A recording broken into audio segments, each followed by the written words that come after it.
আৰ্টিষ্টবিলাকৰ বেয়া মানে কি দুখ কিছুমান থাকে, নথকা নহয়, চবৰে থাকে। আৰু সেইটো সেই ইম্পালছৰ কাৰণেই হয়, নিজৰ প্ৰতি মন নিদিয়াৰ কাৰণে হয়। সময়ো নাপায় আচলতে, ব্ৰেইনৰ নিজৰ স্পেচত থাকে নহয়। তো সেই নিজৰ স্পেচত থাকোঁতে মাজে মাজে ফাকেদি কিবা এটা বেয়া বস্তু ওলাই গুচি যায় গম নোপোৱাকৈ, যিটো সৰু ল'ৰা ছোৱালীৰ হয় সাধাৰণতে। চ' সেইটোৱে আৰু সংগ দোষেও কৰে কেতিয়াবা। সংগ দোষটো আছে। এতিয়া শিল্পী এজনৰ অৰাটো বহুত ডাঙৰ থাকে,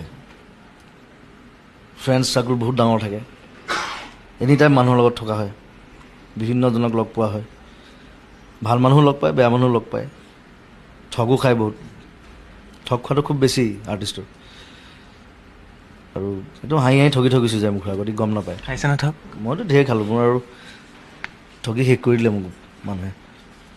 কিন্তু মই সেইটো ঘূৰি নাচাওঁ কেতিয়াও, মই মানে পাষ্টলৈ মই কেতিয়াও ঘূৰি নাচাওঁ, মই সদায় সন্মুখৰ ফালে চাওঁ, প্ৰগ্ৰেছিভ। চ' সেইবোৰ ভাবি লাভ নাই আৰু, প্ৰগ্ৰেছিভ হ'ব লাগে, ভাল কাম কৰিব লাগে, আগুৱাই যাব লাগে, নিজৰ কামখিনি ভাল কামখিনি এনেও থাকি যাব।